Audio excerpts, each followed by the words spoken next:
سر میں چاہتا ہوں کہ آپ ہمارے ناظرین کو مختصر سے وقت میں جو ہمارے 3 آئین بنے تھے 1956 1962 1973 کا، اس کے حوالے سے کچھ ایسی چیزیں جی ضرور میں اسی بتائیں طرف آ رہا ہوں کہ 1962 کے حوالے سے اگر کچھ آپ بتانا چاہیں بالکل. تو. اب آبجیکٹیو ریزولوشن کو میں کنکلوڈ کر دوں. اب آبجیکٹیو ریزولوشن ہے کیا؟ آبجیکٹیو ریزولوشن کا مقصد یہ تھا کہ ملک کو کس نہج پہ چلانا ہے، کس طریقے کے مطابق چلانا ہے، پیٹرن کیا ہوگا، ٹھیک ہے، اور اصول بیسیکلی ہمارا جو نئے آنے والے کانسٹیٹیوشن ہوں گے وہ کن اصولوں پہ بنائیں گے. اب اصول وہ آپ کے سامنے وضع کر دیے کہ ایک تو قرآن و سنت کے مطابق، دوسرا یہ کہ سب سے پہلے جو ہے اقتدار اعلیٰ کے ملکیت جو ہے وہ اللہ تعالیٰ تبارک و تعالیٰ کو ڈکلیئر کر دیا. اس کے بعد یہ اسلامی پروویژن.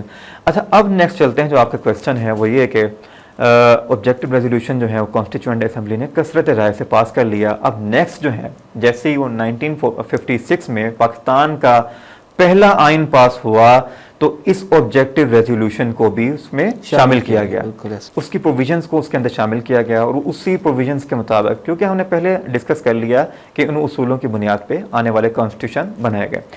1956 بنا، اس کے اندر یہ ان اصولوں کو بنیاد بنایا گیا. اس کے بعد جب سیکنڈ کانسٹیٹیوشن آیا 1962 انہی اصولوں کو کنٹینیو کیا گیا. اب جو موجودہ کانسٹیٹیوشن 1973 جب اس کو بنایا گیا تو اس میں اس سلسلے کو برقرار رکھا گیا. امپورٹنٹ بات یہ، اس وقت اس کو آپریٹو پارٹ نہیں بنایا گیا تھا، بلکہ اس وقت جو ہے اس کو پریمبل کی شکل دے دی گئی تھی. اب پریمبل جو ہوتا ہے وہ ایک لمبی ڈبیٹ ہے، وہ ہمارے جو قانون نافذ کرنے والے ادارے ہیں، ہماری عدلیہ، اس میں ایک بحث چلی کہ وہ اس کا سٹیٹس کیا ہے، لیکن ہم اس میں نہیں جائیں گے. لیکن اس کے بعد کیا ہوا 1985 میں جنرل ضیاء الحق صاحب کے دور میں کیا ہوا کہ انہوں نے 7ویں ترمیم کے ذریعے اس کو 7ویں ترمیم 2A میں ایڈیشن کرنے کے بعد اس کو کانسٹیٹیوشن کا حصہ بنا دیا. اور یہ بہت بڑی اچیومنٹ. اب اس وقت آبجیکٹیو ریزولوشن جو ہے وہ کانسٹیٹیوشن کا آپریٹو پارٹ ہے، اس پہ عمل درآمد کرنا ویسے ہی ممکن ہے جیسا کہ کانسٹیٹیوشن کی کسی بھی پروویژنز پہ عمل درآمد کرنا ہے. اب یہ بیسیکلی بات کرنے کا مقصد یہ تھا کہ آبجیکٹیو ریزولوشن کے مطابق ہمارے کانسٹیٹیوشن بنے. آبجیکٹیو ریزولوشن سیدھی بات کر رہا ہے کہ ہمارے لاز جو ہیں وہ اسلامک ہوں گے. سر یہاں پہ بڑا اہم کویسچن یہ ہے جو ہمارے عام بھولے والے لوگ یہ سوچتے ہیں کہ مطلب اگر آپ کسی پرانے بندے کو ملیں جس نے پاکستان بننے میں قربانیاں دیں یا دیکھیں اور اسے پوچھیں کہ کیا جس مقصد کے لیے آپ نے پاکستان حاصل کیا تھا کیا وہ مقاصد اچیو ہو پائے، تو میرا نہیں خیال وہ اسے سیٹسفائی ہوتا ہے. تو اسلامی تعلیمات کے مطابق امپلیمنٹیشن میں پرابلم تھی یا ایگزسٹنس آف لا میں پرابلم تھی؟ بالکل یہ میں ساتھ ساتھ ڈسکس کرتا ہوں. بس یہ تھوڑی اسلامائزیشن کا جو پروسیس ہے اس کو میں 1 منٹ میں کنکلوڈ کر رہا ہوں، اس کے بعد ہم آ رہے ہیں اس طرف. اس میں کیا ہوا کہ جنرل ضیاء الحق کے دور میں جو ہے نا پھر اصل میں اسلامائزیشن کا پروسیس ہوا، کیونکہ نظام مصطفیٰ کی تحریک کی وجہ سے ضیاء الحق صاحب آئے تھے. انہوں نے انفورسمنٹ آف لاز اسلامک انجنکشنز کے مطابق اس کو نافذ کیا. اچھا انہوں نے کون کون سے جو ہیں وہ لاز اس میں اسلامائزیشن اس کا سلسلہ جاری رکھا. اس میں یہ تھا کہ حدود آرڈیننس مقرر کیا، قیاس اینڈ دیت، بلیسفیمی لاز بنائے. پھر امپورٹنٹ چیز یہ کہ ابھی تک پاکستان کے اندر جو ہے وہ جن معاملات کو جن لاز کو اسلامائزیشن کیا گیا ہے وہ 4 ہیں.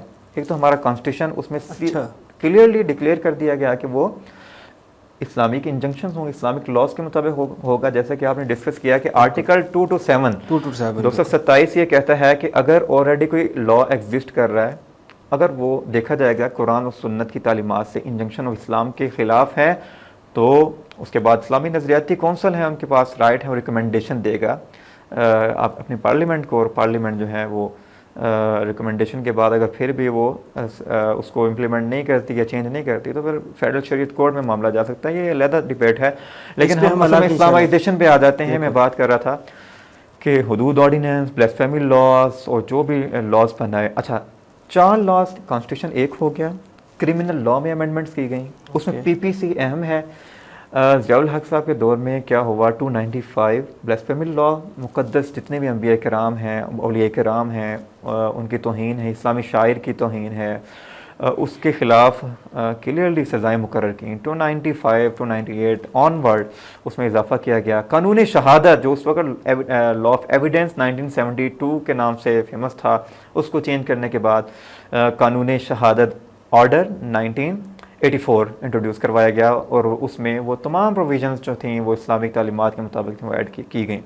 اور چوتھا یہ فیملی لاز کے اندر ویسٹ پاکستان جو فیملی لاز جتنے بھی ہیں، اس کے علاوہ دیگر جتنے بھی لاز ہیں ان کو بھی اسلامائزیشن ہو چکا. اچھا آخر میں نا ایک امپورٹنٹ چیز جس کو عمومی طور پہ ڈسکس کیا جاتا ہے کہ اچھا اب یہ لاز تو اسلامائزیشن ہے، کانسٹیٹیوشن میں بھی کلیئرلی لکھ دیا ہے، بالکل ایسے ہی نل اینڈ وائڈ ہیں، تو پھر ہمارے ملک کے اندر کچھ جو معاملات ہیں اسپیشلی سود اور شراب بالکل کو لے کے انٹرسٹ پہ بہت زیادہ معاملات چلتے ہیں. اس کا میں سمپل آپ کو جواب دوں گا، یہ میری اپنی رائے ہے، آئی مائٹ بی رانگ، لیکن میری رائے یہ ہے کہ ہم جہاں تک ہو سکے جہاں آسانی ہو، ہمارے ہاتھ پاؤں نہ بندھے ہوں، وہ تو ہم نے اسلامائزیشن کر دیا، ٹھیک ہے. لیکن جہاں ہم باؤنڈ ہیں، اب انٹرسٹ جو ہیں ہم ایسے ایک سسٹم فائنینشیل اور مانیٹری سسٹم کے اندر بندھے ہوئے ہیں کہ ہماری مجبوری ہے. World Bank, I M F اور جتنے بھی ادارے ہیں انٹرنیشنل ہیں، ہم مقروض ہیں ان کے، اب وہ سب سے پہلے ہم سے کنڈیشنز طے کرتے ہیں کہ آپ اپنی اکانومی پہ اتنے % انٹرسٹ لگائیں گے. ہمارا پاکستان کے اندر اسٹیٹ بینک ہر سال جو ہے وہ شرح سود کا اعلان کرتا ہے اور اس شرح سود کو پورے پاکستان کے اندر مانیٹری سسٹم کے اندر انٹروڈیوس کیا جاتا ہے. یہ کلیئرلی جو ہے وہ آرٹیکل 2 to 7 کے خلاف ہے. لیکن میں بات وہی کرنا چاہتا ہوں کہ جہاں پہ ہم بندھے ہوئے نہیں ہیں، ایزیلی امپلیمنٹ کر سکتے ہیں، وہ امپلیمنٹ کر رہے ہیں، وہ لاس کے اندر شامل ہیں. لیکن جہاں پہ ہم بندے ہیں وہاں پہ ہم کسی بھی قسم کا رسک لینے کے لیے تیار نہیں. انفارچونیٹ سچویشن ہے. اچھا فائنل میں کنکلوژنس پہ یہ دینا چاہتا ہوں. کنکلوژن یہ ہے کہ ہمارے پاس میجورٹی لیول پہ، بڑے لیولز پہ لاز موجود ہیں، اس میں اسلامائزیشن کا پروسیس بھی ہے، لیکن مسئلہ ہے صرف اور صرف امپلیمنٹیشن کا. اس پہ انشاءاللہ ہم الگ ٹائم بھی رکھیں گے. بالکل. اور یہ بڑا ضروری ہے. لیکن ہمارے عام جو لوگ ہیں وہی سوچتے ہیں کہ پاکستان بنانے کے اگر مقاصد حاصل نہیں کرنے تھے تو اتنی قربانیاں دینے کا مقصد کیا تھا. تو میں سمجھتا ہوں یہ پوائنٹ آف ویو بھی غلط ہے. ہم ابھی ابتدائی مراحل میں ہیں. اگر آپ دنیا میں مختلف تاریخ کا اندازہ لگائیں، امریکہ یا مختلف کنٹریز جنہوں نے ڈیولپ ہوئے ہیں، بڑی لمبی لمبی تاریخ ہے ان کی. چائنا دیکھ لیں، رشیا دیکھ لیں. ابھی پاکستان کو بنے 1947 کی بات ہے، کوئی لمبا عرصہ نہیں ہے.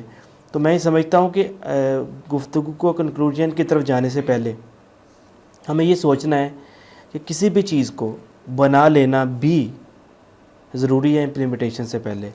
تو الحمدللہ ہمارے پاس لاز موجود ہیں.